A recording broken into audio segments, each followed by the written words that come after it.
Bienvenue tout le monde. Je vais commencer tranquillement. Moi, je m'appelle Léa Maude Gobeil-Paré. Je suis conseillère en équité, diversité et inclusion à l'INRS ici. Peut-être que vous savez qu'en mai dernier, en mai 2022, l'INRS a lancé une série balado qui s'appelait Les Voix multiples.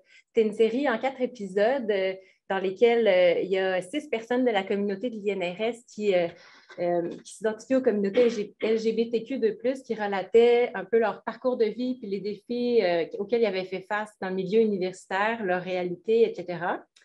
Le but de la série, c'était beaucoup de sensibiliser notre communauté, mais sensibiliser aussi les communautés universitaires en général à ces réalités-là. Peut-être que, Julie, si tu veux, on ferait écouter la bande-annonce de la balado à tout le monde, juste pour qu'on se replonge un peu dans l'ambiance puis dans les discussions qui ont eu lieu dans la balado qui a été lancée au printemps dernier. Alors, je te laisserai partir la bande-annonce. On est dans des années qui sont très formatrices, puis de découverte de soi, etc. Fait que ça se peut que tu arrives à la maîtrise, tu peux t'identifier comme hétérosexuel, puis tu ressors de là et c'est rendu complètement autre chose. Pour plusieurs, l'université est une expérience transformatrice et épanouissante. Qu'on y travaille ou qu'on y étudie. Je suis chanceuse d'être ici. C'est quand même, ça me donne une opportunité de me dévoiler mon identité. C'était la première fois où j'étais intègre et j'étais Simon partout qui est le même. Partout qui est le même. C'est tellement été libérateur et j'ai tellement été fier de ça. Pour les membres issus des communautés LGBTQ+, le milieu universitaire peut être un lieu d'affirmation de soi. Mais pour y arriver, les universités doivent travailler à créer le milieu de vie le plus accueillant et le plus inclusif possible. Comment on fait ça? C'est la question que l'Institut national de la recherche scientifique, l'INRS, se pose à travers la série balado Les Voix multiples. On ne demande pas forcément la lune, on demande juste que s'il y a besoin, des précautions, des choses en place, que ça soit fait, quoi. Un balado en 4 épisodes qui dévoile 6 histoires intimes pour nous sensibiliser, nous faire réfléchir et nous donner des outils pour participer nous aussi à cette transformation nécessaire des milieux académiques. Écoutez la série Les Voix multiples dès le 17 mai sur inrs.ca et sur les principales plateformes d'écoute. Merci Julie. Donc, il y a peut-être des gens parmi vous qui l'avaient déjà écouté, le balado, peut-être pas. Alors, si vous ne l'aviez pas fait, je vous invite. Moi, je trouve que la bande-annonce est géniale et elle donne vraiment le goût. Donc, c'est ça. Aujourd'hui, on avait envie d'approfondir un peu les réflexions, les échanges qui ont été, qui se sont tenus dans le balado. Puis, on voulait aussi avoir une discussion là, avec vous qui êtes sûrement acteurs et actrices du milieu universitaire, peut-être profs, peut-être membres du personnel, étudiants, étudiantes. Donc, on va souhaiter vous entendre aussi, les gens du public. Donc, on aura une période à la fin d'échanges ensemble. Mais d'abord, je voudrais vous présenter les personnes qui sont avec moi ici en avant. On a avec nous pour les discussions aujourd'hui la chance d'accueillir 2 personnes qui s'intéressent aux questions d'inclusion des communautés LGBTQ2+, dans le cadre de leur travail et de leur recherche. Alors, je vous présente d'abord Émilie Moran. Ses pronoms, c'est elle et les accords féminins. Émilie est chercheuse postdoctorale à l'Université Laval et elle est aussi chercheuse associée à la chaire de recherche sur la diversité sexuelle et la pluralité des genres de l'UQAM. Et on a aussi avec nous comme invitée panéliste Florence Yvon. Ses pronoms, c'est elle et les accords féminins. Elle est directrice, Florence, des services chez Interligne. Et Interligne, c'est un organisme de première ligne qui contribue au mieux-être des personnes concernées par la diversité sexuelle et la pluralité des genres. On a aussi avec nous 5 des 6 membres de la communauté de l'INRS qui ont contribué au balado. Elle et elles sont là pour partager leurs expériences puis participer aussi aux échanges. Alors, je vous les présente. Il y a avec nous Mathilde Broquière. Son pronom, c'est elle et les accords féminins. Mathilde, elle est nouvellement étudiante au doctorat en virologie à l'INRS au centre Armand Frappier et elle entame des travaux sur le SARS-CoV-2, la COVID, et ses interactions avec les mitochondries. Il y a aussi avec nous Maude Cloutier, pronom elle et accord féminin. Maude est doctorante en biologie à l'INRS au centre Armand Frappier Santé Biotechnologie. Elle travaille sur la synthèse des molécules thérapeutiques et prophylactiques potentielles. Il y a avec nous également Amélie Cousineau, pronom elle et accord féminin aussi. Amélie est doctorante en études des populations à l'INRS au Centre Urbanisation, Culture et Société. Elle est coordonnatrice à la revue internationale Enfance, Famille, Génération et elle étudie les normes sexuelles et de genre à l'ère du hashtag Moi aussi en analysant les téléséries québécoises. Je me tourne vers maintenant Géraldine Delbès, qui a le pronom elle aussi, utilise le pronom elle et les accords féminins. Géraldine est professeure à l'INRS au Centre Armand Frappier et elle est chercheuse en toxicologie de la reproduction. Il y a avec nous aussi Steven, pronom il, accord masculin. Steven, il est en virtuel avec nous, donc sur Zoom. Il va participer aux échanges aussi, mais depuis Zoom. Il est diplômé du doctorat en biologie à l'INRS au Centre Armand Frappier. Il travaille sur l'ingénierie des protéines et maintenant, il est postdoctorant dans une autre université. C'est pourquoi il est en ligne. Et je voudrais aussi préciser que Steven, c'était mentionné dans la série Balado, donc peut-être que certaines le savent, là, mais Steven préférait garder l'anonymat dans le Balado et aussi dans les discussions aujourd'hui. Alors, c'est pseudonyme Steven et c'est ce qu'on va utiliser aujourd'hui pour échanger. Et finalement, il y a aussi Simon Desbiens qui était participant à la série Balado, mais malheureusement, il n'a pas pu se joindre à nous aujourd'hui. Simon, il est employé de l'INRS au service des communications. Donc, voilà, c'est une belle table, bien remplie. J'avais un petit malaise où je voulais quand même mentionner que je suis consciente qu'on parle de diversité sexuelle et de genre, mais on est quand même pas mal de personnes à s'identifier comme femmes aujourd'hui à la table. Donc, c'est imparfait, puis j'aurais bien aimé que Simon soit là aussi pour faire un contrepoids, si on veut. Mais bon, c'est ça. On en a conscience, puis voilà.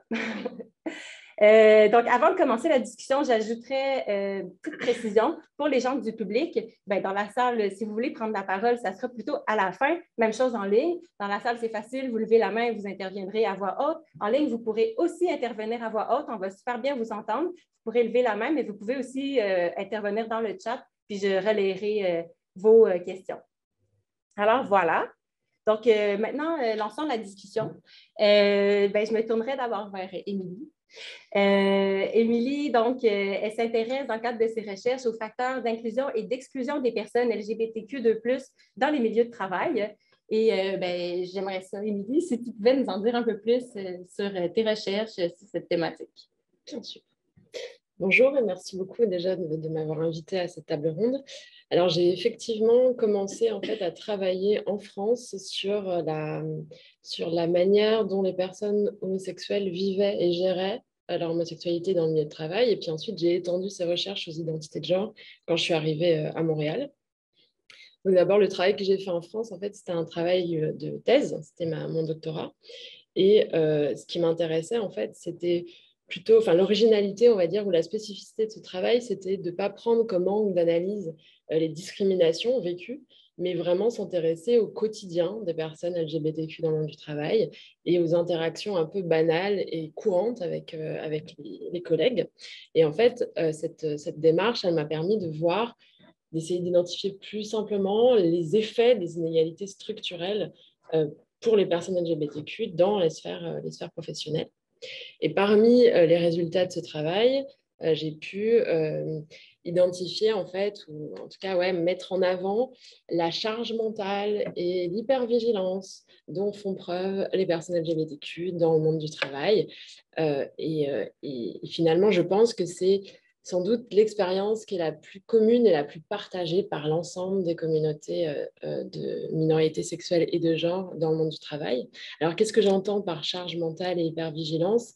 C'est en fait toutes les petites stratégies qui sont mises en œuvre constamment, alors ça peut être de choisir un environnement de travail dans lequel on pressent qu'on va être accueilli, ça va être de sonder ses collègues pour savoir qui sera plus ou moins accueillant vis-à-vis de son identité de genre ou son orientation sexuelle. En fonction de ça, décider ou pas de faire son coming out.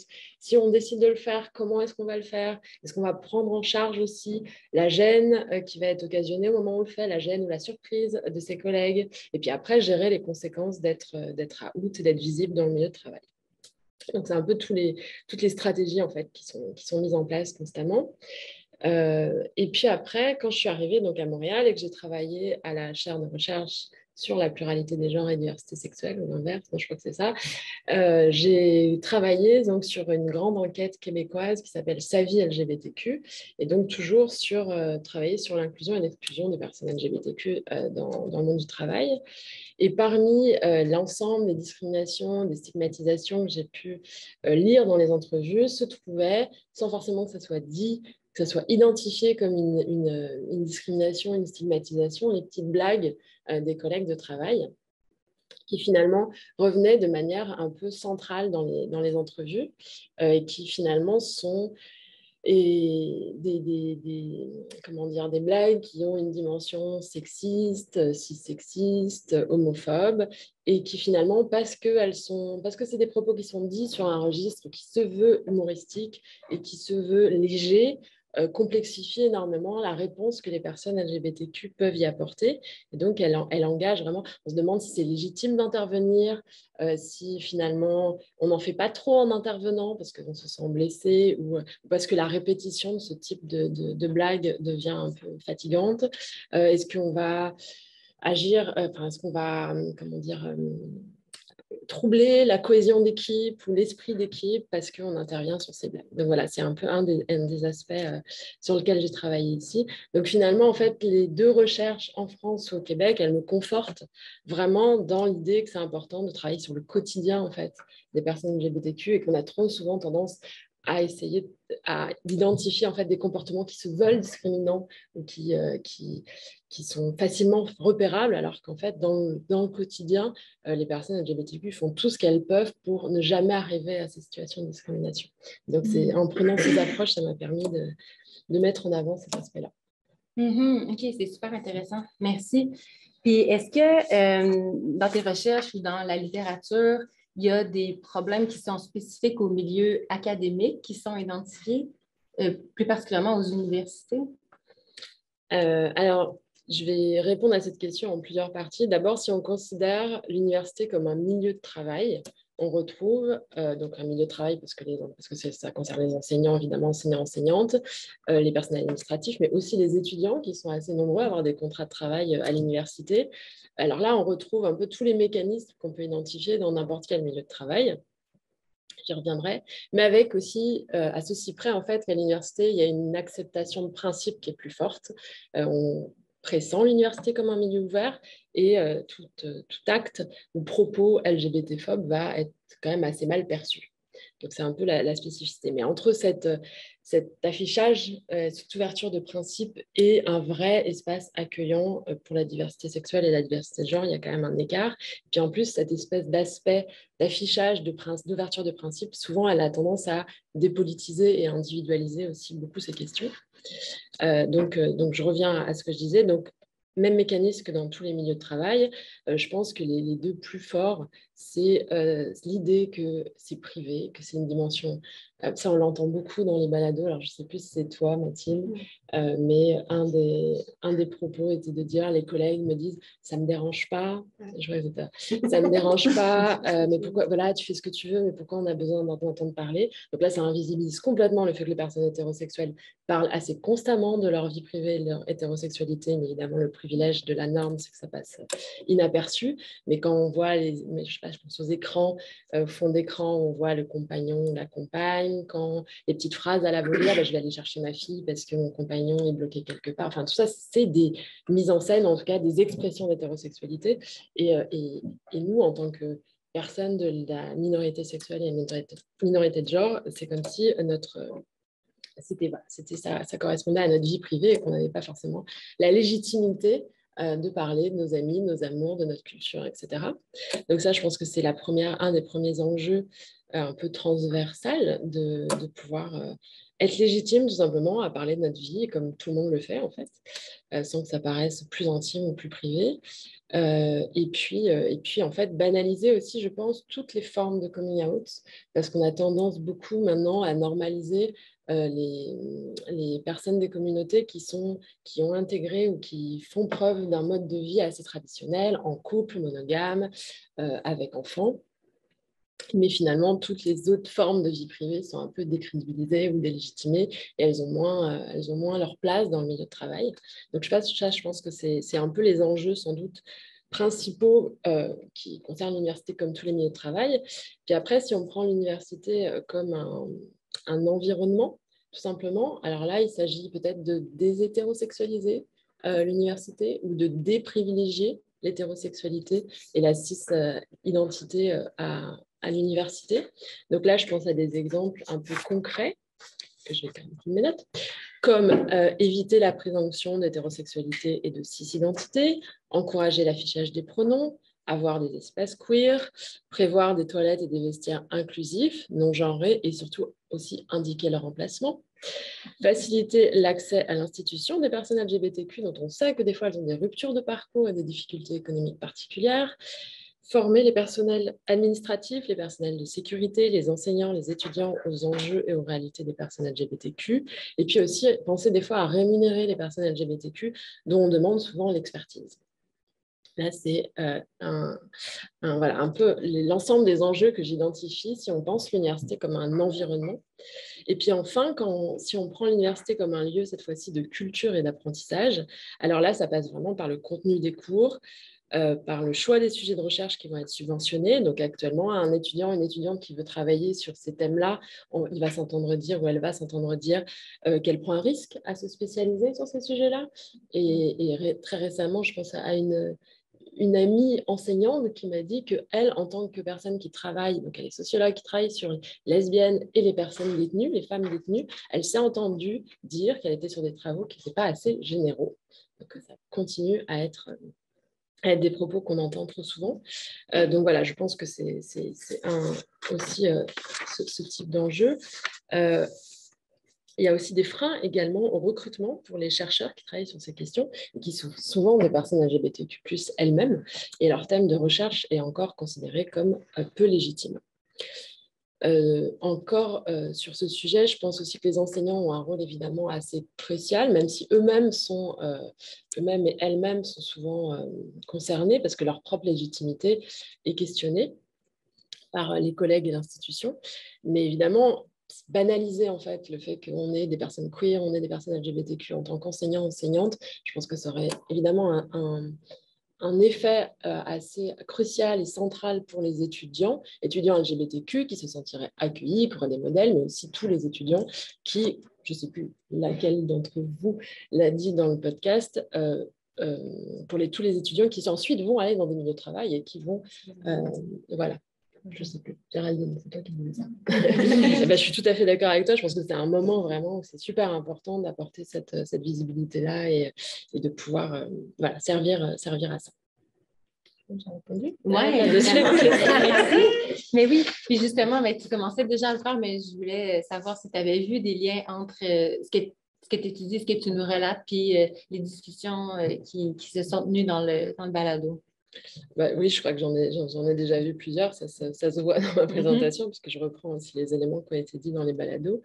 Clairement, j'ai pu voir que les participants ce que les participants et participantes disaient faisait écho à ce que j'ai pu voir dans les entrevues que j'ai réalisées en France et au Québec, et donc montrer surtout que cette acceptation de principe, elle est insuffisante.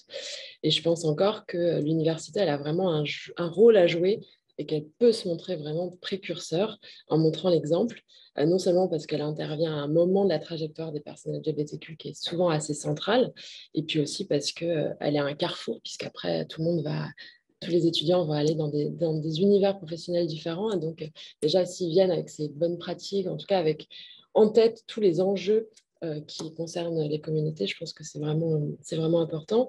L'autre élément qui a été abordé aussi dans les balados, c'est la question des alliés. Et je pense que ça, c'est une question qui est assez primordiale. Et souvent, en ce moment, être allié, ça devient plus une étiquette qui va valoriser la personne qui se dit alliée. Mais être allié, ce n'est pas un état, en fait, c'est une démarche de solidarité, une démarche active. Et à l'université, souvent, ça peut se concrétiser par le fait de se mettre, si on sait qu'on est en position de privilège, se mettre en retrait pour mettre en avant des personnes qui ne le sont pas. Je pense voilà, c'est vraiment des pratiques, en fait. Ce n'est pas juste le fait de se dire allié. Donc ça, je pensais que c'était aussi un élément qui était vraiment intéressant dans le balado. Et pour conclure, vraiment, je pense que l'inclusion, elle ne peut pas se faire en ajoutant quelque chose, mais vraiment en repensant l'université dans ses fondements et que l'inégalité structurelle subie par les populations LGBTQ, elle n'est pas seulement la conséquence de préjugés ou d'intentions discriminatoires, mais elle est vraiment le produit de dispositifs normatifs de genre et de sexualité qui continuent à exclure, à dénier et à hiérarchiser systématiquement les groupes minorisés. Et que donc condamner les propos discriminatoires, ça ne suffit pas. Il faut vraiment penser l'ensemble des hiérarchisations produites par l'hétéro-cis-normativité. Merci. Ouais. C'était tout léger. Mais c'est super. Ouais, puis ça me fait penser que justement, j'ai réécouté les balados hier, puis ce que tu relatais là, du fait que le fait qu'être allié, c'est pas une étiquette, c'est pas un badge, c'est être dans l'action. Je sais pas, il y a quelqu'un qui a dit ça, il me semble que c'était Amélie, mais c'est ça, c'est être dans l'action, c'est pas quelque chose qui est qu'on a une fois puis qui après. Ouais, c'est ça. Je pense qu'on peut pas s'auto-attribuer ce badge. Je pense que c'est aussi important et on entend souvent ce côté de je suis allié. Ouais, mais en fait, tu fais quoi pour être allié? Puis est-ce qu'en effet, les personnes des communautés pour lesquelles tu te dis allié te reconnaissent comme tel? C'est toujours le petit danger du badge ou du certificat. Et puis nous, c'est un des enjeux qu'on a, ça ne suffit pas d'avoir discuté une fois ou pris un lunch avec un collègue ou dire que tu es OK ou d'avoir suivi une formation pour te dire allié. Ça va beaucoup plus loin que ça et ça va aussi dans peut-être la déconstruction qu'on a de nos représentations sociales qui sont bien, bien ancrées, qu'on nous inculque dès le premier.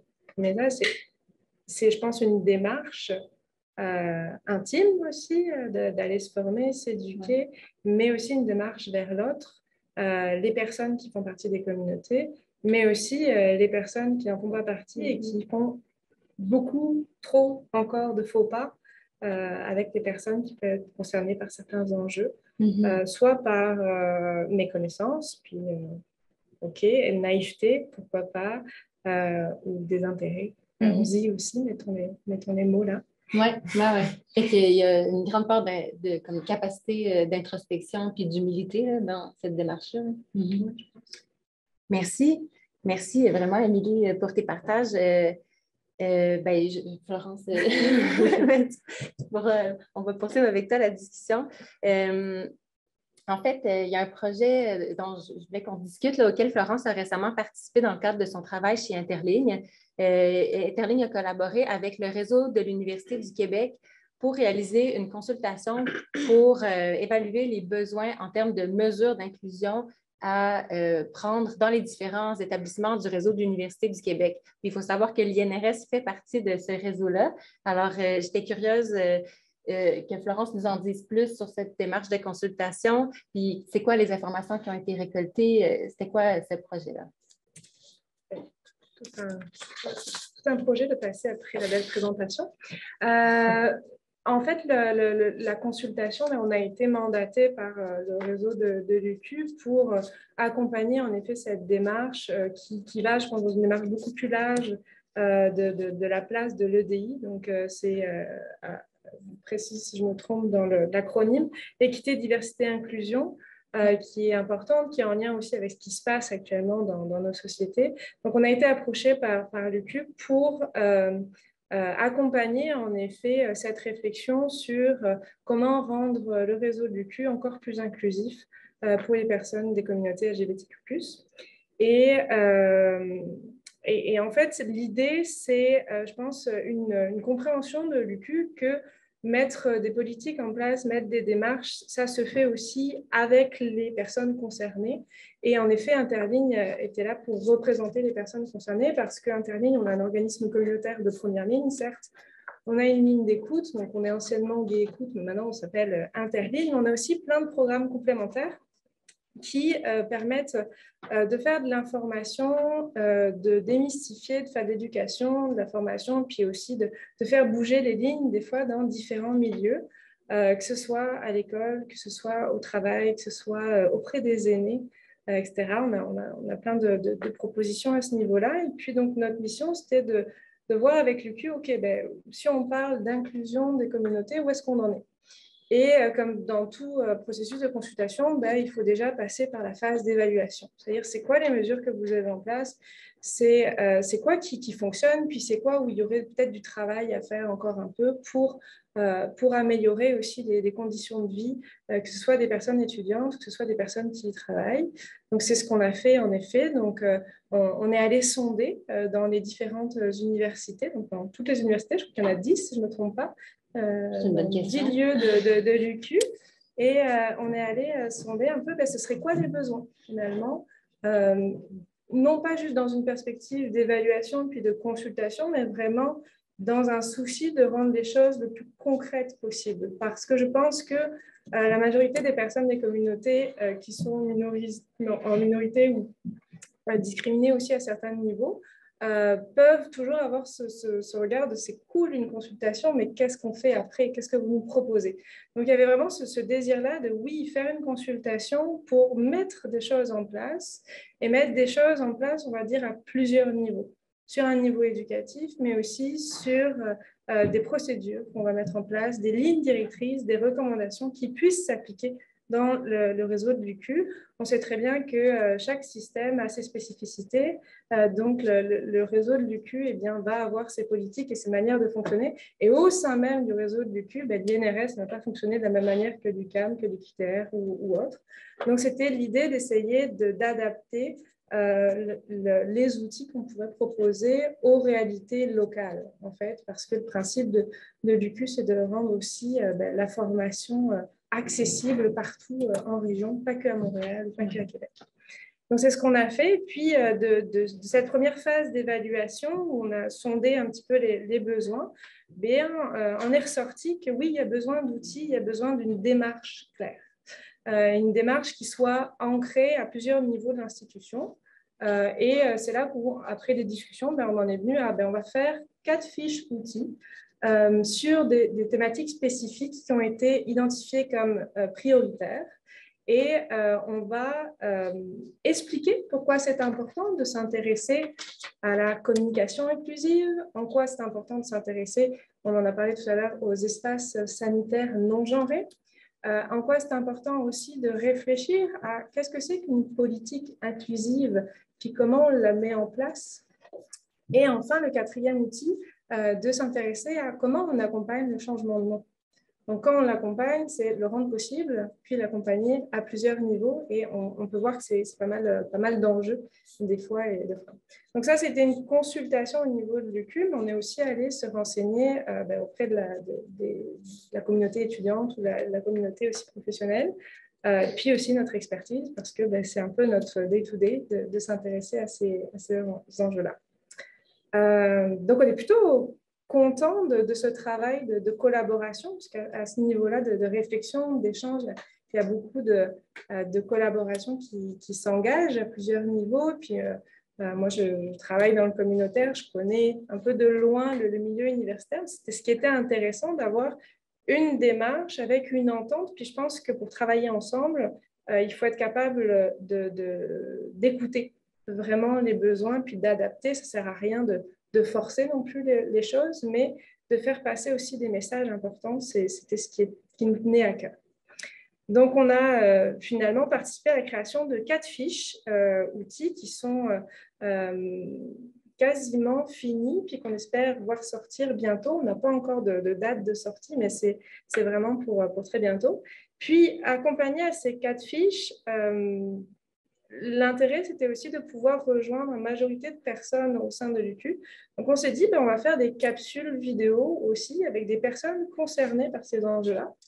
Et ces capsules vidéo, ça va permettre de montrer qu'on est tous concernés par l'inclusion et l'importance de la diversité. Comment l'UQ se nourrit aussi de cette diversité.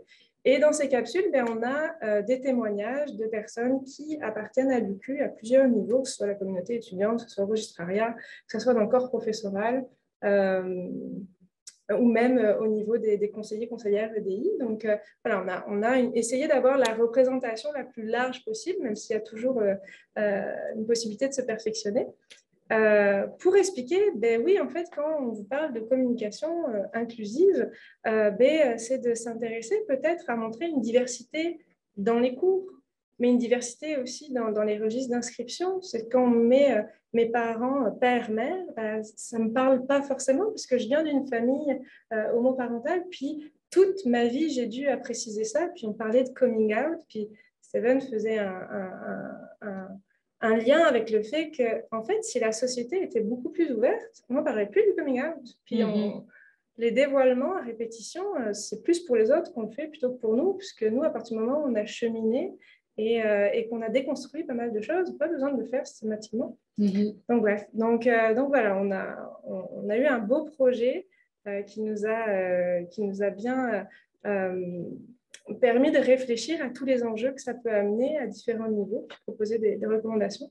Donc, on a hâte que ça puisse être accessible à la communauté, puis que ça puisse permettre que des mesures concrètes puissent voir le jour, puis de sensibiliser, puis de rendre aussi des choses très simples, juste les pronoms quand on se présente, mais ça permet d'ouvrir à d'autres personnes, de se sentir inclus dans la discussion, de ne pas mettre monsieur, madame dans les courriels.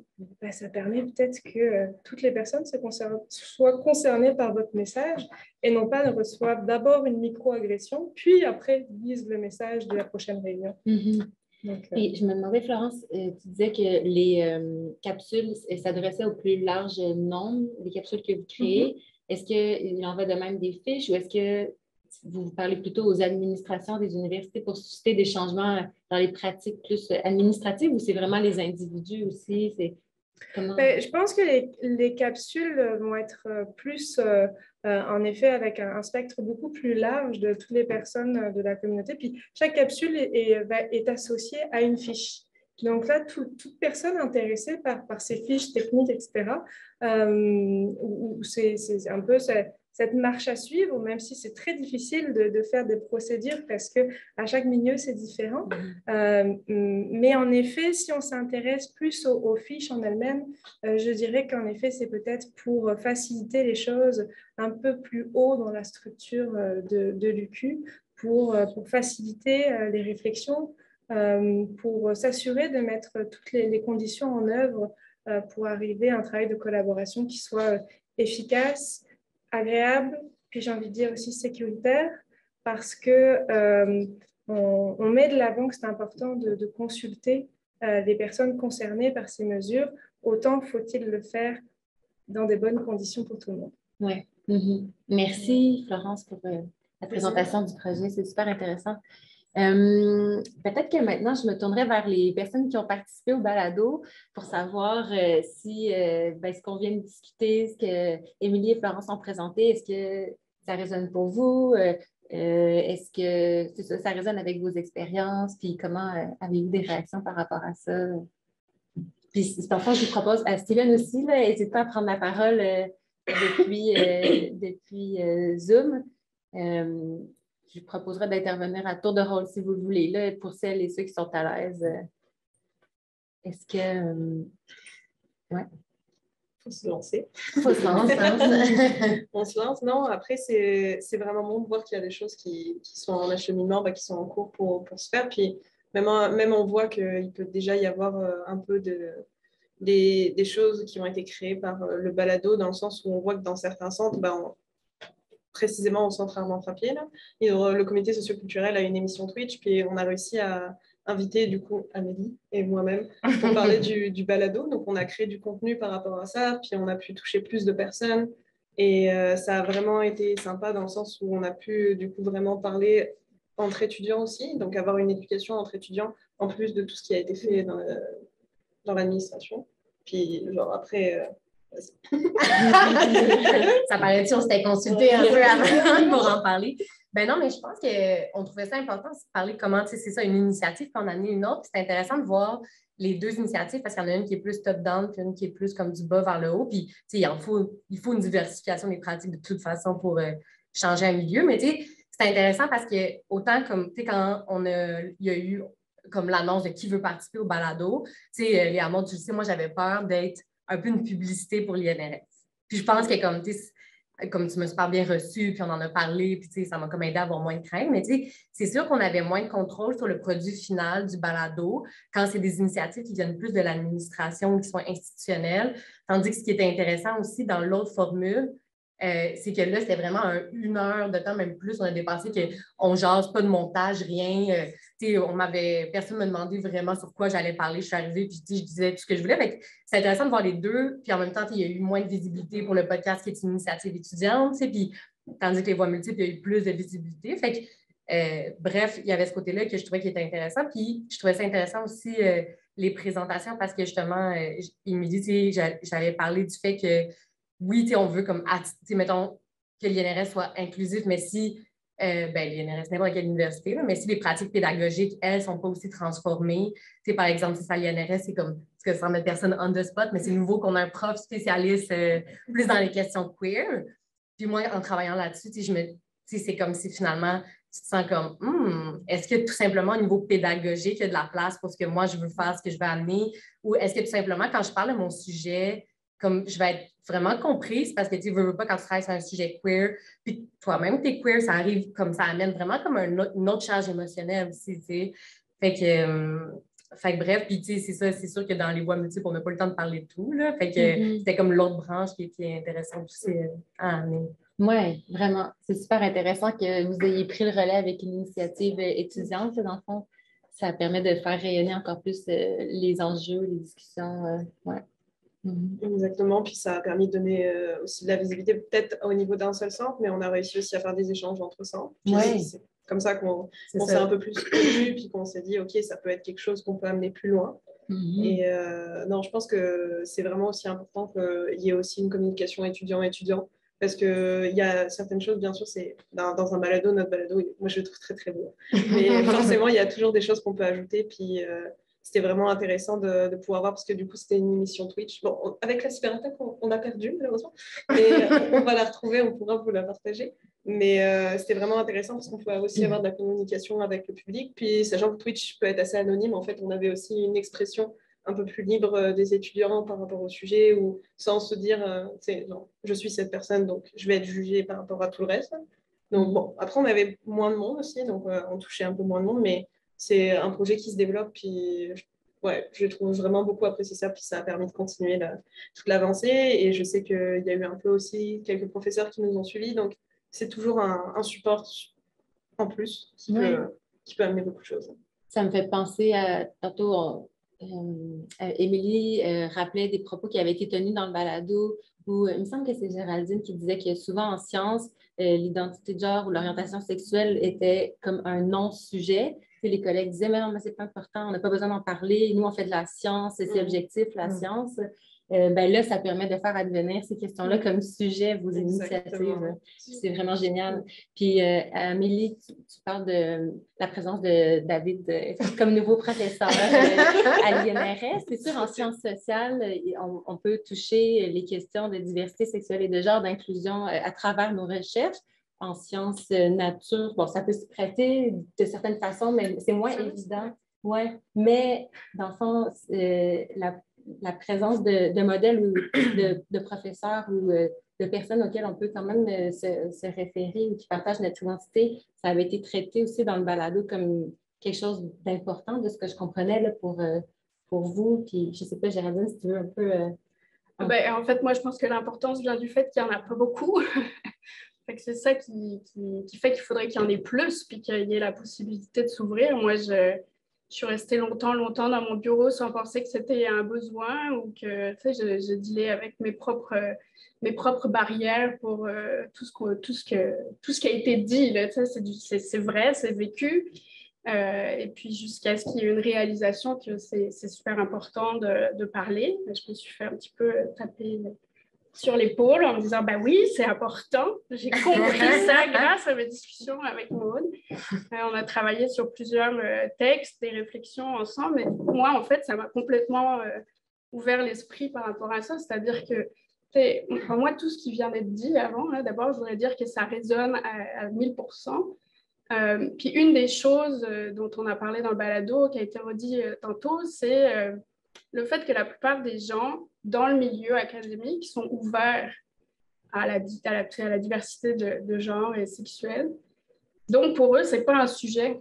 Okay? Puis là, je pense qu'on est en train de mettre le doigt sur le fait que, on part peut-être avec une bonne base, mais il y a encore beaucoup de choses à faire pour que le milieu soit réellement inclusif et déshétéronormalisé. Ça existe comme mot, je ne sais pas.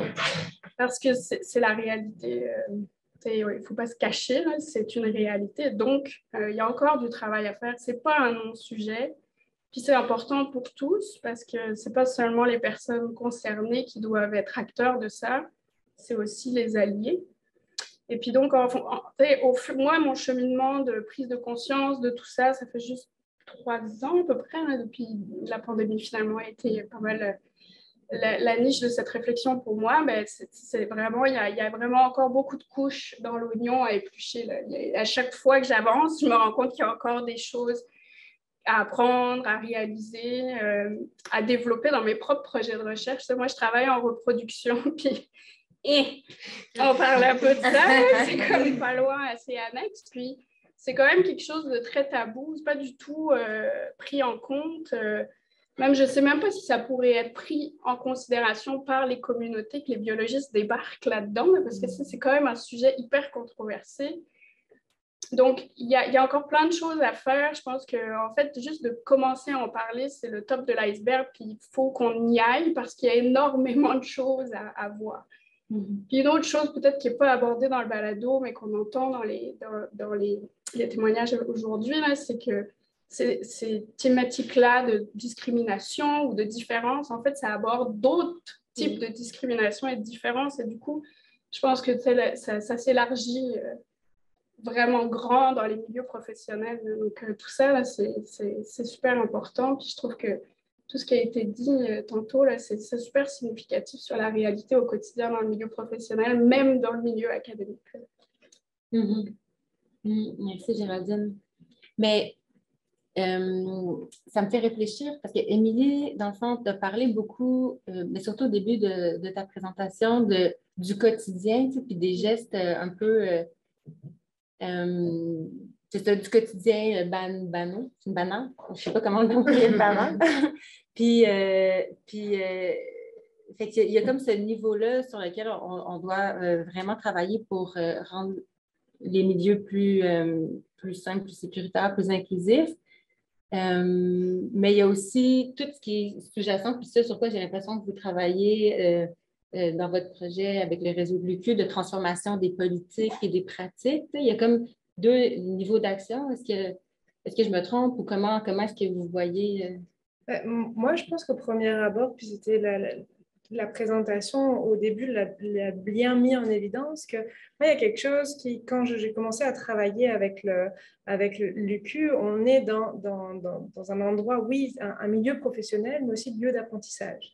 Et donc, ce serait intéressant d'avoir une certaine prise de conscience qu'en effet, cette charge mentale dont on parle, cette hypervigilance, elle va amener aussi peut-être des conséquences autres sur les apprentissages, sur l'accès aussi à tout ce qui est événements sociaux aussi, à créer du lien. Je pense que dans le balado, ça s'est dit à plusieurs reprises qu'on est à un moment de notre vie où on se crée sur l'identité, mais on se crée un réseau. On le sait très bien, une carrière, ça se crée par nos compétences, par notre talent, par notre effort, mais aussi par le lien qu'on a avec les personnes. Je trouve que ce qui est important, c'est cette charge mentale, ces micro-agressions, cette hypervigilance de savoir, OK, est-ce que je peux dire ça? Ou moi-même, personnellement, à avoir décidé à un moment donné d'arrêter de jongler avec les pronoms, parler de ma compagne, c'est aussi se libérer de l'espace mental pour ce que je suis en train de faire. Puis en allant encore un peu plus loin, ce stress-là, un stress au quotidien, ça amène aussi de l'anxiété. Donc après, on va s'étonner qu'il y a aussi peut-être des troubles de santé mentale un peu plus fréquents dans ces communautés. Oui, mais en même temps, tout notre environnement peut être hostile à plusieurs niveaux. Alors pas forcément, on a une évolution de la société qu'on espère qui va continuer à aller vers l'évolution et non pas retourner en arrière comme on pourrait être inquiet des fois à certains moments. Mais c'est aussi l'inclusion, ça va beaucoup plus loin que juste faire en sorte qu'on ait des moments et des événements comme ça. C'est assurer une place à tout le monde et assurer que tu as ta place là, tu nous intéresses et tu fais partie de la communauté. Et je trouve que l'université, comme l'a très bien dit Géraldine, ça donne ça aussi comme valeur et comme norme aux personnes qui vont après partir un peu partout, parce qu'on peut faire carrière à l'université, mais ailleurs. Puis quand on s'intéresse à la discrimination, le lieu de travail, c'est génial pour avoir du contact, en fait. Et on sait que le contact, c'est la meilleure stratégie pour lutter contre la discrimination. Il y a l'éducation, oui, mais être en contact, faire quelque chose qui nous plaît et avoir du succès ensemble, ça permet l'intégration. Donc, je trouve que ces initiatives sont géniales, puis aussi montrent la créativité au sein des communautés, parce qu'on voit un balado sortir, on voit des stratégies aussi sortir. Je trouve que c'était intéressant le sujet de ta thèse d'aller sur les facteurs d'inclusion et d'exclusion et pas juste sur la discrimination, etc. Parce qu'il y a aussi une ressource folle en fait auprès de toutes ces personnes qui dealent en effet avec cette hypervigilance et ce stress un peu de se faire soit dévoiler sans qu'ils l'aient demandé, soit de devoir faire face à des traits d'humour de plus ou moins bon goût. Oui. Mais oui, ça me rappelle des propos de Steven dans le podcast qui disait effectivement que ça pouvait occuper tellement une grande part de ses réflexions puis peser tellement lourd, puis en fait nuire à sa productivité quelque part, puis à sa concentration sur ses travaux de recherche quand, pendant une grande partie de la journée, finalement, il se demandait « Ah, est-ce que quand j'ai fait ça, peut-être que cette personne-là a perçu ça? Comment est-ce que j'ai été reçue? Est-ce que c'est correct comment j'ai agi, etc. » Fait que effectivement, j'ai l'impression. Puis en fait, presque tout le monde dans le balado, j'ai remarqué, parlait d'une espèce de poids sur ses épaules ou d'une libération quand on sentait qu'on était dans un milieu qui était inclusif ou qu'on avait été bien accepté en dévoilant notre identité ou notre orientation sexuelle. Fait que c'est ça. Effectivement, le lien avec la santé mentale que tu fais, je pense qu'il est très pertinent. Puis je pense qu'en tant qu'étudiant ou étudiante aux études graduées, on est dans une situation qui est quand même particulièrement vulnérable. On est un petit peu à la merci, en fait, de notre directeur, notre directrice de recherche. Puis, justement, je pense que tu dis qu'on dans un moment où on commence à bâtir notre carrière, puis bon, dans le milieu académique, il y a quand même des critères assez spécifiques pour pouvoir avoir une bonne carrière, puis des opportunités après. Puis, ben là, c'est comme un moment assez critique. Est-ce que je dévoile mon orientation sexuelle, puis est-ce que je me mets à risque par rapport à mon directeur ou ma directrice de recherche? Est-ce que cette personne-là va accepter? J'ai un ami qui, lorsqu'il a dévoilé son homosexualité à son directeur de recherche, son directeur a tellement eu une grosse réponse non verbale, il était convaincu qu'il n'y avait plus de directeur de recherche, qu'il venait de perdre son poste de décision de doctorat. Je pense que c'est quand même aussi... c'est un petit peu touché, je pense, en sciences plus pures, parce que justement, c'était quelque chose qui n'est vraiment pas parlé, versus comme en sciences sociales, c'est peut-être, du moins, je ne suis pas dans le domaine, là, mais je présume, c'est ça, qu'il y a peut-être l'ouverture un peu différente, puis l'importance qu'on y accorde est différente. Je l'ai vu à plusieurs reprises quand même avec mes proches qui sont en sciences pures, parce que est-ce que je le dévoile, qu'est-ce que je fais avec ça, est-ce que je me mets à risque? Oui. Ben, ça me fait réagir, là, ce que tu dis, parce que justement, je pensais, j'avais lu un texte sur les pédagogies queer, puis comme autant que justement dans des contextes où on ne parle pas du tout de réalité LGBTQ+, ça peut venir d'autres façons, là, juste des microagressions tout court dans les relations des personnes, mais même dans les cours comme qu'on peut avoir sur ces sujets-là, c'est tellement intéressant de voir parce que dans le texte que j'avais lu, ça disait qu'il faut supposer en fait que peu importe le lieu, ce ne sera pas nécessairement safe parce que même si c'est une spécialiste qui parle de ces questions-là, dans un lieu d'apprentissage où est-ce qu'il va tout le temps avoir des personnes qui vont poser des questions, que peut-être ça va les confronter ou quoi que ce soit, puis même quand, mettons, on va parler, je ne sais pas, de couple homosexuel, puis tout à coup, il y a un étudiant qui lève la main, puis qui va poser une question qui, sans s'en rendre compte, va être plein de préjugés ou quoi que ce soit, puis toi, on est supposé être dans un milieu rationnel, ou est-ce qu'on est juste autour des idées, pas des émotions, puis tout ça, puis c'est impossible, c'est rendu là. Fait que ça vient des fois vraiment de moments qu'on ne s'y attend pas, ou justement, par principe, c'est supposé être plus ouvert et pas nécessairement. Là. Et puis, ce qui est dingue, c'est effectivement, tu le dis, en tant qu'étudiante, tu es particulièrement exposée, tu ne sais pas du tout quelles vont être les réactions. Puis ça perdure, en fait, ça perdure quand on est enseignant, ça perdure quand on est une chercheuse confirmée, où on ne sait pas si...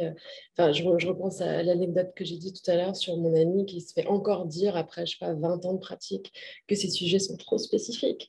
Je trouve que on n'en finit jamais, en fait. Et puis ça peut impacter aussi le financement, j'imagine. Bien sûr. Parce que c'est bien d'avoir des collègues qui nous disent ça, mais après, ça peut impacter le financement, ça peut aussi impacter les publications, parce que non, on ne va pas prendre votre article, alors qu'on sait que l'importance de la publication dans le milieu universitaire est quand même là. Donc, ça veut dire que ça freine, tu dirais quoi, ça freine des carrières, des fois? Mais en tout cas, oui. Enfin, je pense en tout cas que oui, je pense que ça freine le recrutement, ça freine les carrières, mais en plus, on ne sait jamais. Les personnes se demandent toujours si c'est à cause de ça ou si... Donc, c'est ça aussi l'hypervigilance. Ça fait aussi partir de ça, de cette charge mentale de se demander si c'est un élément qui a freiné, comme c'est le cas sans doute pour les étudiants qui se demandent si le rapport avec les professeurs est entaché ou est atteint par cette information-là. Oui, je pense.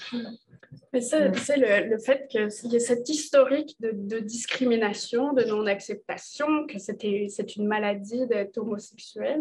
C'est encore ancré dans certaines têtes malgré l'ouverture sociale. Puis que ce soit ta thématique de recherche ou que ce soit le fait que tu t'évolues, que tu fasses une demande de direction de thèse, que tu fasses une demande de bourse, que tu fasses une demande de financement, à peu importe à quelle échelle de ta carrière, on est jugé par des pairs, on n'est pas à l'abri des biais, donc on peut en arriver à la discussion sur les biais inconscients, mais il y en a plein, puis c'est vrai que peut-être justement en lien avec cette volonté de s'afficher out there, il y a peut-être une réticence parce que tu te dis, ah ben attends, là, je veux m'éliminer toute chance qu'il y ait de la discrimination sur mon dossier, basé sur des choses qui ne sont pas écrites, mais qui seraient sues. Donc, je ne sais pas, moi, est-ce qu'il y a une corrélation avec le fait que je suis là aujourd'hui à vous parler, puis j'ai passé mon tenure, donc c'est quoi, je ne suis plus en danger. Je ne pourrais jamais savoir, parce que moi, j'ai un parcours qui était très tardif dans ma vie, là, mais c'est très probable qu'on m'aurait parlé de ça avant.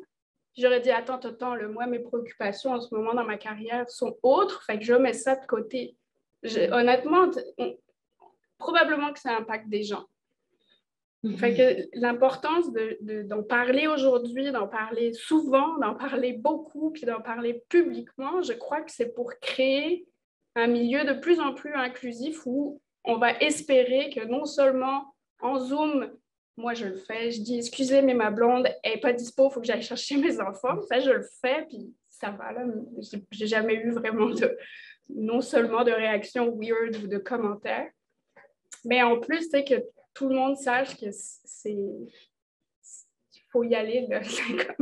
Ça y est, là, on est au 21e siècle et puis il faut qu'on avance au-delà de ces préjugés-là, à la fois dans les thématiques de recherche qu'on aborde, puis à la fois dans comment ça peut être pris en compte comme un frein de carrière. Là.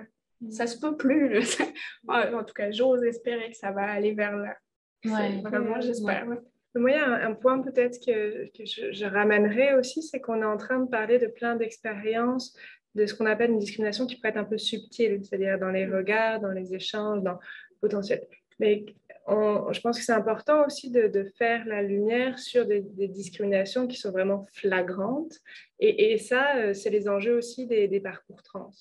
Et en effet, on se pose la question de la carrière, on se pose la question des modèles aussi, mais on se pose la question aussi de respect de la personne et de l'identité à des besoins basiques, c'est-à-dire une personne qui va avoir pour plusieurs raisons un parcours d'affirmation de genre. Actuellement, dans nos sociétés, les sociétés ne sont pas vraiment enclines à accompagner, à permettre, à faciliter le chemin qui est déjà une démarche personnelle, individuelle, identitaire. Mais quand l'agression va avoir lieu parce que la société va considérer que vous êtes trompé de toilette, puis ça, c'est un besoin de base.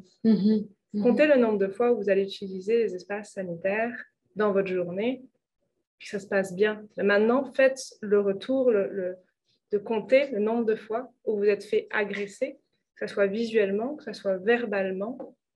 Qu'est-ce que vous faites? ben, la stratégie aussi qu'on peut avoir, c'est d'éviter. Donc, c'est quoi l'impact d'éviter un lieu d'éducation, un lieu de formation, un lieu de travail? C'est quoi les conséquences à long terme? Moi, j'aimerais qu'on garde ça aussi en tête, qu'il y a encore plusieurs niveaux de discrimination qui ont des conséquences énormes, en fait, sur les personnes.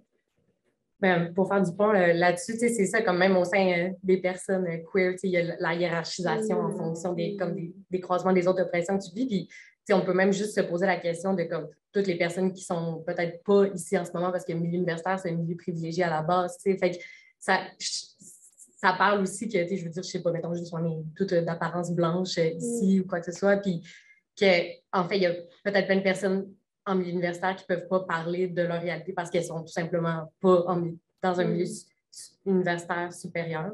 Oui. Mais oui. Mais oui, je ne veux pas mettre Steven sur le spotlight, mais tu sais, ben, dans le balado, c'est son identité trans est nommée, puis ben, on a nommé la vulnérabilité des personnes qui ont des parcours trans, puis ben, je comprends que Steven ait choisi peut-être de protéger son identité à travers l'utilisation de pseudonymes, justement, parce que ça aurait pu le mettre en danger d'une façon plus grande là, de participer avec son nom et à visage découvert, disons, là, au projet. Mais je pense qu'il y avait vraiment à cœur l'effort de sensibilisation. Steven, je ne veux pas parler pour toi. Est-ce que je peux parler? Que tu vas intervenir. Je peux répondre à ta question. Tu m'entends? Oui, on t'entend bien. Oui, en fait, le fait que je reste anonyme, c'est pas un risque de carrière, c'est plutôt, je n'ai pas tout à fait dévoilé à mes parents. C'est juste 50%. C'est juste, je dis, j'aime les filles, mais je n'ai pas dit complètement que je suis trans. Puis, il y a des personnes qui connaissent mes parents qui habitent ici, donc je n'ai pas encore dévoilé mes parents. C'est une des raisons que j'ai resté anonyme. Mais pour la société, non, pour moi, pour le moment, je me sens c'est correct. Là. Puis, quand tu pars au niveau des toilettes pour les transgenres, ça me rappelle des souvenirs, mais c'est pas quelque chose d'agression, mais c'est quelque chose un peu fun, genre je suis allée aux toilettes en fait des filles parce que normalement je n'ai pas encore fait la transition, donc je me passe sur mon genre biologiquement pour aller aux toilettes filles. Puis genre la besoin, et ça arrive aussi là une fois. Il y a une dame qui m'a demandé, non, c'est une toilette fille, mais moi, je réponds pas, juste, moi, je suis des toilettes, puis... mais après, moi, j'ai compris aussi, genre, c'est à cause de mon apparence aussi, donc l'autre personne qui peut mal comprendre aussi, mais je comprends aussi les personnes pensent que je suis en vrai, hein, donc c'est normal que les personnes qui posent cette question-là, mais je pense que la bonne approche... pour les personnes transgenres ou pour les personnes qui est straight. Là, genre, si tu vois quelqu'un, tu vas juste demander pourquoi, puis l'autre personne qui répond, au lieu de donner un jugement tout de suite. Donc, je pense que c'est pour l'approche si tu vois quelqu'un en toilette, et puis voilà. Mais c'est quoi d'autre chose? Genre, c'est quoi tu veux discuter? En fait, j'ai oublié. Mais c'est comme... C'est comme tu veux. Est-ce qu'il y a d'autres choses par rapport au balado ou à ce qu'on a discuté que tu aimerais aborder? Puis, genre, au niveau de l'inclusion, genre... donc, de l'inclusion. Ah, de l'inclusion, oui. OK, je peux dire... ce que je me dis, les gens LGBT, si la personne n'est pas encore dévoilée aux gens, tu vois, il reste toujours... je me sens qu'il reste toujours fermé. Puis, il observe l'environnement. Puis, si voit, OK, si les gens sont ouverts, puis ils dévoilent, mais comment on définit si l'environnement est ouvert? C'est quand la personne voit le sujet est beaucoup discuté, parlé, puis on voit que les réactions des gens sont normales. Puis là, la personne va avoir un peu la confiance, puis va commencer, je pense, à dévoiler petit à petit. C'est un des choses que je fais avec mon labo, mais en fait, avant d'arriver à l'INRS, j'habite en France, mais j'habite aussi aux États-Unis, puis j'ai pas dévoilé, j'ai observé un peu la réaction des gens, mais j'ai pas. Puis là, je dis, j'ai pas entendu. En fait, je n'ai pas entendu ce que les gens parlaient sur ce sujet. Donc, j'ai une question, est-ce qu'ils sont ouverts ou non, ou ils ne sont pas ouverts? Donc, c'est toujours une question dans ma tête, mais pour être sûre, je ne voulais pas parler. Mais quand je suis arrivée à l'INRS, puis je vois, bon, j'étais chanceuse dans un labo où il y a plein de gens, je pense presque la moitié du gens du labo sont LGBT, puis j'ai vu les gens sont en train de parler librement. Puis c'est à cause de cette observation, puis là, ça me permet je me trouve c'est un peu safe. Donc là, je peux parler, puis il y a quelqu'un qui m'a demandé, je commençais à dévoiler. Donc, je pense que l'important, c'est montrer les gens, voir que tu parles des sujets librement et de ne pas avoir le jugement. Donc, ça permet aussi les gens de dévoiler. La deuxième chose aussi que je trouve que c'est bien à l'INRS, c'est qu'il y a le programme d'être employé. Puis, à travers ces programmes-là, je m'inscris pour les rencontres avec sexologues. Donc, que je peux parler, comme on dit, concrètement les choses qu'on moi-même, c'est dire que ça permet aussi de comprendre moi-même aussi et permet aussi d'être, comment on dit, plus ouvert aux autres de mon entité. Je pense qu'il y a deux choses qu'on travaille ici. C'est une chose, c'est le meilleur, c'est pour la personne qui veut, et autre chose aussi, les moyens pour aider la personne pour travailler au niveau personnel, donc les services d'aide de psychologue ou voilà. Oui, c'est super intéressant. Effectivement, hein, tout le filet ou les services de soutien qu'on peut offrir, dans le fond, je comprends que ça fait une différence pour toi, Steven, que ces services-là aient été mis en place à l'INRS. On parlait de santé mentale tantôt, dans le fond, ça fait le lien. Puis je comprends aussi que tu faisais référence à toute l'espèce de vigilance par rapport aux signaux que tu pouvais percevoir des collègues dans ton équipe. Tu guettais un peu, OK, est-ce qu'ils vont être ouverts? Est-ce que je peux aborder cette question-là? Fait que, ouais, c'est... Puis, dans le fond, un peu comme Maude le mentionnait dans le podcast aussi, Maude, tu avais eu la chance de faire partie d'une équipe d'un laboratoire où plein de gens appartenaient aux communautés LGBTQ2+. Puis que ça avait comme été un moment facilitant, dans le fond. Oui, énormément. Mon Dieu, c'est ça. Ça a un petit peu biaisé, malheureusement, ma vision de la recherche. Parce que je suis arrivée à l'INRS, puis tout le monde va faire partie de la communauté LGBT. Non, c'est pas ça. Mais non, définitivement, là, dans mon parcours identitaire, ça a été un moment vraiment très décisif, en fait. Oui. Il y a des gens qui ont posé des questions dans le chat, si je ne vais pas te couper.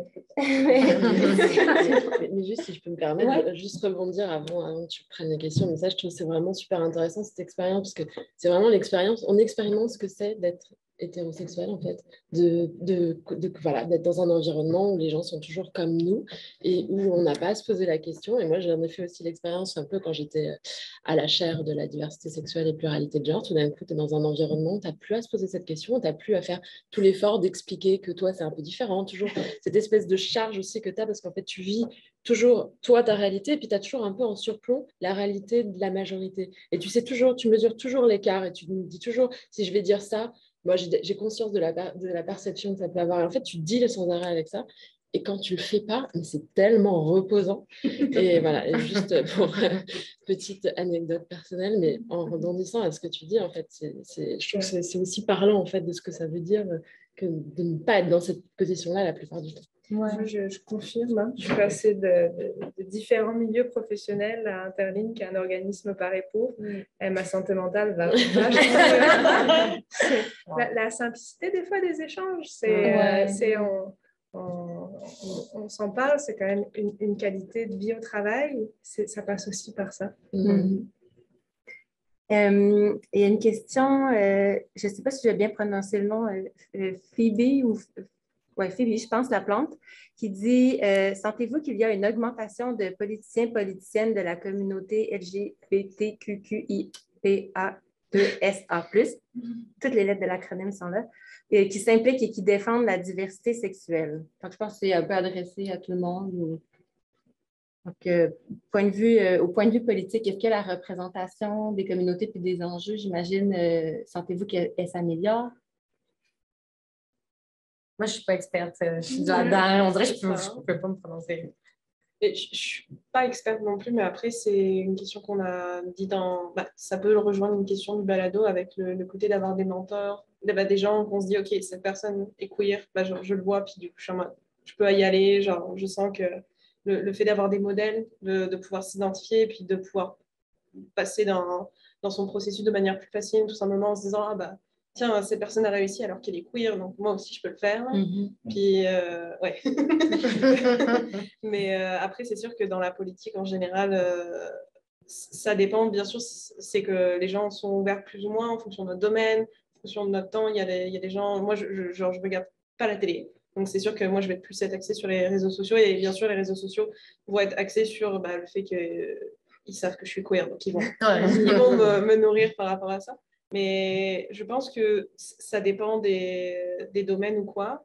Mais en tout cas, ce que je peux dire, c'est que plus on aura de modèles, plus ça sera bénéfique pour la société et puis pour des gens, pour faciliter l'ouverture ou quoi. Puis de se dire que okay, cette personne, genre, elle a réussi, puis elle est en santé, genre, ça peut bien se passer. Après, c'est sûr que je pense que selon les domaines, ça peut manquer plus ou moins. Puis, ouais, c'est en force, il faut qu'on... Ça fait toujours plaisir d'entendre des gens qui veulent s'impliquer ou quoi. Donc, Mais bon, c'est vrai que de mon côté, après, c'est que moi, j'ai principalement vécu en France. Puis là, ça fait un an et demi que je suis au Québec. Là. Mais c'est sûr que ça ferait toujours plaisir qu'il y en ait un petit peu plus. Il n'y en a jamais trop. J'aimerais rebondir sur ce que tu viens de dire parce que moi aussi, j'ai cette double nationalité. Puis je pense que le Québec... est un endroit très avancé dans le monde d'un point de vue des politiques. Là, j'en sais rien. S'il y en a beaucoup des politiques qui sont out et qui sont des représentations des communautés, là, je ne suis pas très forte en politique, mais il y a quand même, d'un point de vue légal, il y a beaucoup de possibilités pour les communautés LGBTQ. Il y a des avancements, il y a encore énormément de choses à faire. Puis je pense qu'on l'a mentionné là, pour la communauté trans, il y a encore beaucoup à faire. Il y a des choses, puis c'est très avancé ici, puis c'est très en retard en France, un endroit que je connais un petit peu plus, puis c'est encore plus en retard ailleurs. Donc, peut-être d'un point de vue international, là, il y a encore énormément de chemin à parcourir, sachant que même ici, qui est très avancé, il y a encore des choses à refaire. On a parlé des formulaires avec les parents. C'est pas encore le cas, puis c'est fait partout. Donc, en tout cas, il faut qu'il y ait plus de représentation, même ne serait-ce que des regroupements comme Interline, il y a des coalitions, etc., pour faire avancer les politiques. Puis je pense qu'il y a des oreilles pour les entendre, mais il n'y a peut-être pas encore suffisamment d'espace pour faire avancer ces enjeux-là. Est-ce que dans la salle ou en ligne, il y avait des questions? Je vois qu'il y a Amadou qui avait fait un commentaire, là, il cherchait peut-être à poser une question, donc c'est le bon moment. Si jamais, oui. Merci beaucoup de me donner la parole. J'étais en train de l'écrire, mais c'est quand même assez long. C'est mieux que je prenne la parole pour déjà vous remercier pour cette opportunité-là, pour qu'on puisse se parler tous et apprendre à vivre malgré nos différences et tout, etc. Donc, ma question, c'était en lien, par exemple, l'expérience que Steven a partagée me faisait beaucoup penser aux Noirs aux États-Unis à l'époque où ils n'avaient pas accès aux services comme le bus, etc. Mais je pense que le point positif, c'est que le fait qu'on commence à en parler montre qu'on veut changer les choses, donc ça va dans la bonne direction, même s'il y a des améliorations à faire. Donc, en tant que professeur, moi j'avais une question parce que je trouve qu'il y a des gens qui appartiennent à des groupes visibles et des groupes non visibles. Donc, si je prends mon exemple à moi, qui suis noir, si j'ai un étudiant qui vient me voir, d'accord, je vois qu'il appartient à une minorité visible et moi, je veux en toute sincérité, essayer de voir comment je peux l'aider pour qu'il soit épanoui dans sa recherche et tout, etc. est-ce que je peux aborder le sujet en lui disant, écoute, t'es noir et je connais les réalités qui viennent avec les obstacles et tout. Et je veux que tu saches que je suis là pour toi et je peux être maladroit de temps à autre, mais n'hésite pas à venir me voir s'il y a quoi que ce soit et établir une certaine communication. Ou bien le fait d'en parler, c'est comme les stigmatiser. Donc, c'était pas mal ça ma question en fait. Merci beaucoup. Je peux donner une réponse à ces questions. Ça me fait penser aussi une expérience récemment que j'avais eue avec mon nouveau professeur ici. Genre, quand je suis arrivée au laboratoire, puis j'ai rencontré le professeur. Bon, c'est bien. En fait, j'ai commencé à travailler à ce laboratoire depuis juillet, puis je n'ai pas rencontré le professeur jusqu'à le mois de septembre. Puis la première chose, quand le professeur m'a posé une question, est-ce que je me sens bien ici au laboratoire ou non?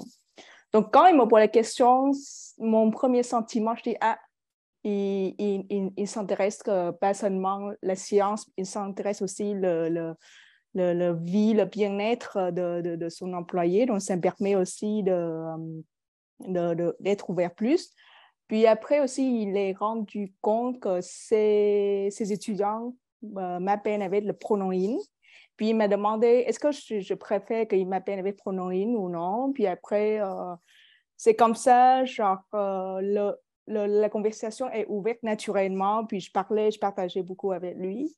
Donc, moi, ce que je pense que si on est en tant que professeur, si tu t'intéresses à ton étudiant ou ton employé, ton postdoc, ben juste tu montres, tu t'intéresses à leur bien-être, juste dire, mais pas trop forcer la personne de parler de la vie, mais juste montrer ton intérêt, le bien-être. Puis je pense que si la personne a la confiance, puis la personne va parler naturellement, va partager avec toi. Mais s'il n'y a pas à avoir confiance tout de suite, ben, ça va venir avec le temps. Merci, merci beaucoup. Ouais, c'est très clair. Merci. Est-ce que... Ah oui. Ah oui, il y avait David. Non? OK. Oui, en arrière. Je m'appelle Lisa, je suis étudiante au doctorat à l'INRS. Je voulais savoir s'il y avait des formations pour les professeurs par rapport aux enjeux et réalités LGBTQ+. En quoi elles consistaient et si vous pensez aussi que ça a un impact, et je ne sais pas quand il en existe, et si on voit qu'il y a un impact par rapport à OK. Je vais répéter juste pour, je ne sais pas à quel point le micro relaie bien votre voix. Donc, c'est Lisa qui posait la question, qui est au doctorat à l'INRS, et elle se demandait s'il y a des formations sur les réalités LGBTQ2+, pour les professeurs, et le cas échéant, est-ce qu'on pense que ça a des impacts, puis depuis quand est-ce que de telles formations seraient offertes? Il y en a? Oui, il y en a. Je suis allée, moi. Je sais qu'il y en a une qui a été offerte l'année dernière. Il y a eu plusieurs sessions, c'était des petits groupes de travail. Il y a beaucoup de nouvelles formations qui sont offertes aux professeurs à l'INRS sur la conscientisation des biens conscients, sur différents enjeux, etc.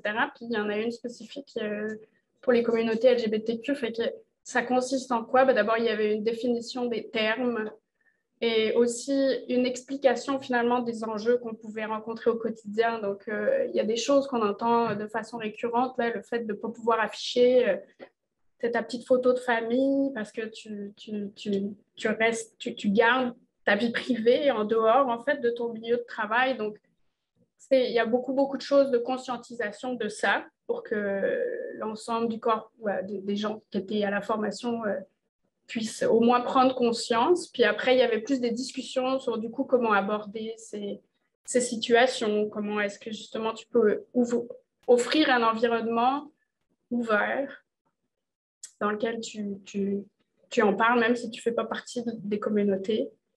C'est ça. Donc, c'est basique, mais ça existe. C'est une base volontaire, oui. La seule formation qui est obligatoire, à ma connaissance, là, mais je suis loin d'être une référence, c'est celle sur les violences à caractère sexuel. Puis c'est des vidéos qui sont faites, je crois que c'est le réseau de l'UQ, qui sont très bien, là.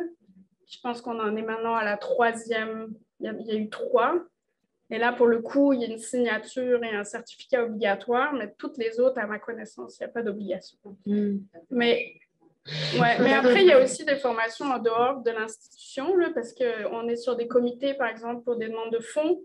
Donc, pour être sur un comité dans lequel tu juges les demandes de fonds, donc sur le comité de pairs, tu dois faire des formations.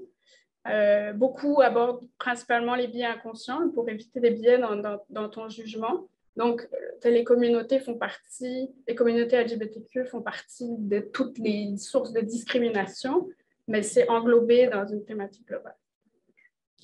Après, je ne sais pas si la question était spécifique à l'interne, mais oui, des formations, il y en a, ça existe, tout dépendant du cul, si on le voit sur le corps professoral, donc avec le travail, mais je pense qu'il y a plusieurs niveaux de formation à faire dans une institution qui est aussi vaste, si on veut faire des changements structuraux, il faut les faire à plusieurs niveaux, avec peut-être des enjeux qui vont être spécifiques à certaines professions que d'autres. Puis ça peut être aussi le travail ou l'accompagnement que peuvent proposer des organismes communautaires parce qu'il va y avoir des biens conscients, biens implicites, me fait penser pas mal à de la recherche, mais il peut y avoir aussi une expertise terrain qu'on peut aller chercher. On a nommé la coalition des familles LGBTQ+, qui peut être extrêmement intéressante quand on s'intéresse par exemple à des formulaires ou à ces enjeux-là. Mais pareil, l'inclusion au travail, nous, on a un problème qui s'appelle Équifierté, puis qu'on propose dans tous les cadres. Puis ça peut être aussi d'ouvrir sur notre lieu de travail, on parlait des stickers, là, de mettre un signe, mais ça peut être aussi de communiquer. Puis par exemple, là, au mois de novembre, au niveau de l'UQAM, on va avoir un colloque. Puis le colloque, il est co-organisé par la chaire de diversité sexuelle et pluralité des genres. Chaque fois, j'intervertis. Mais ça se tient en novembre, puis c'est aussi en lien avec la table de concertation sur l'homophobie, la transphobie dans le milieu de l'éducation. Puis le milieu de l'éducation, c'est primaire jusqu'à l'université.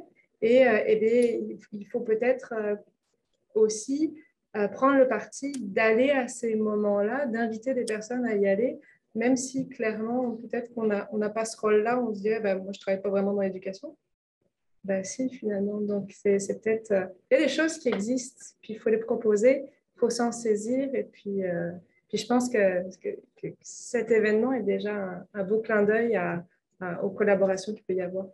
Puis si je peux me permettre aussi, là, en tant que personne qui organise des événements comme ça dans une université, des formations en lien avec l'équité, la diversité et l'inclusion, mais je sens qu'il y a vraiment une surcharge de travail qui est partagée par vraiment beaucoup de gens dans la communauté universitaire, y compris les profs.